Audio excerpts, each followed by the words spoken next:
اعوذ باللہ من الشیطان الرجیم بسم اللہ الرحمن الرحیم۔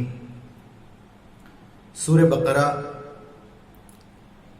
کا 16واں رکوع شروع ہو رہا ہے۔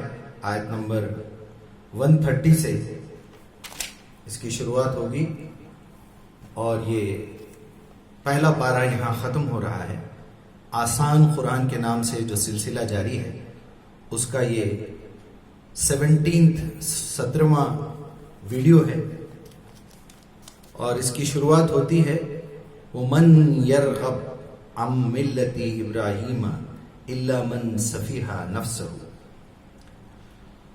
اس کا اردو ترجمہ یہاں سے شروع ہوتا ہے، اب کون ہے جو ابراہیم کے طریقے سے نفرت کرے جس نے خود اپنے آپ کو حماقت اور جہالت میں مبتلا کر لیا ہو، اس کے سوا کون ایسی حرکت کر سکتا ہے؟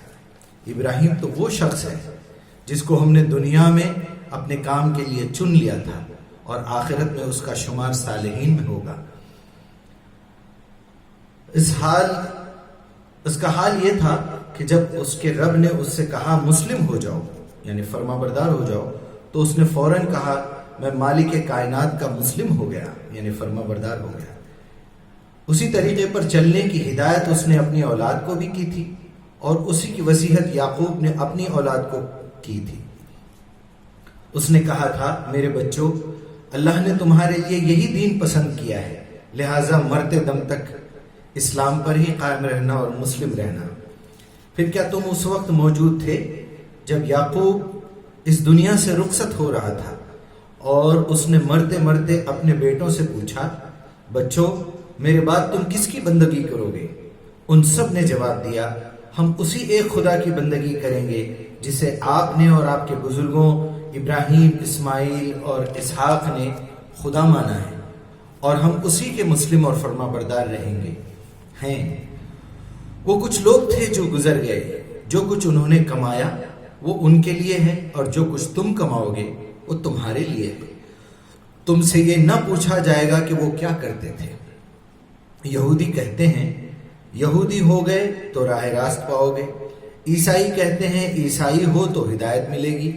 ان سے کہو نہیں، بلکہ سب کو چھوڑ کر ابراہیم کا طریقہ اختیار کرو، اور ابراہیم مشرکوں میں سے نہ تھا۔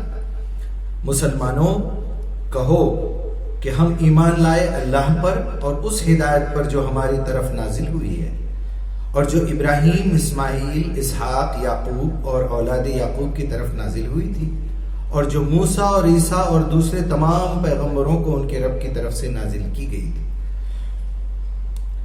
ہم ان کے درمیان کوئی تفریق نہیں کرتے اور ہم اللہ کے مسلم ہیں۔ پھر اگر وہ اسی طرح ایمان لائے جس طرح تم لائے ہو تو ہدایت پر ہیں، اور اگر اس سے منہ پھیریں تو کھلی بات ہے کہ وہ ہٹ دھرمی پر پڑ گئے ہیں، ہٹ دھرمی میں پڑ گئے ہیں۔ لہٰذا اطمینان رکھو کہ ان کے مقابلے میں اللہ تمہاری حمایت کے لیے کافی ہے، وہ سب کچھ سنتا اور جانتا ہے۔ کہو اللہ کا رنگ اختیار کرو، اس کے رنگ سے اچھا اور کسی کا رنگ نہ ہوگا، اور ہم اسی کی بندگی کرنے والے لوگ ہیں۔ اے نبی صلی اللہ علیہ وسلم ان سے کہو کیا تم اللہ کے بارے میں ہم سے جھگڑتے ہو، حالانکہ وہی تمہارا رب بھی ہے اور ہمارا رب بھی ہے۔ ہمارے اعمال ہمارے لیے ہیں، تمہارے اعمال تمہارے لیے، اور ہم اللہ ہی کے لیے اپنی بندگی کو خالص کر چکے ہیں۔ یا پھر کیا تمہارا کہنا یہ ہے کہ ابراہیم، اسماعیل، اسحاق، یعقوب اور اولاد یعقوب سب کے سب یہودی تھے یا نصرانی تھے؟ کہو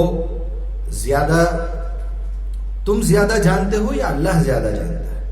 اس شخص سے بڑا ظالم اور کون ہوگا جس کے ذمے اللہ کی طرف سے گواہی آئی ہو اور وہ اسے چھپائے۔ تمہاری حرکات سے اللہ غافل تو نہیں ہے۔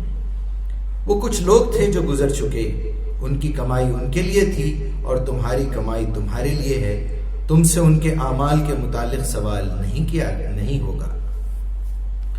صدق اللہ العظیم۔ یہاں پہلا پارہ بھی ختم ہوتا ہے اور یہ رکوع نمبر 16 بھی ختم ہوتا ہے۔ اللہ تعالیٰ سے دعا ہے کہ ان آیتوں کو سمجھنے کی اور اس پہ عمل کرنے کی توفیق عطا فرمائے۔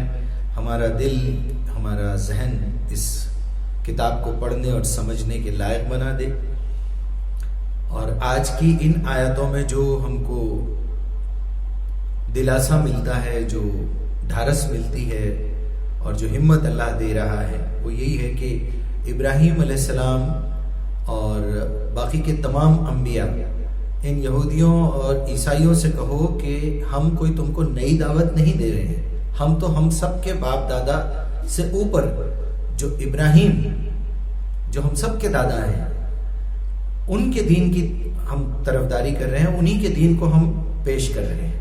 یہاں ایک بہت بڑا ڈاؤٹ دنیا میں ہے، اس ڈاؤٹ کو کلیئر کرنا چاہیے، ہر مسلمان کو سمجھنا چاہیے کہ اللہ کا دین آدم علیہ السلام سے لے کے محمد رسول اللہ صلی اللہ علیہ وسلم تک ایک ہی دین ہوا ہے، اور ہر نبی نے آ کے یہی کہا ہے کہ تم اللہ کی عبادت کرو، اس کے علاوہ کوئی عبادت کے لائق نہیں، اور میں اللہ کا رسول ہوں۔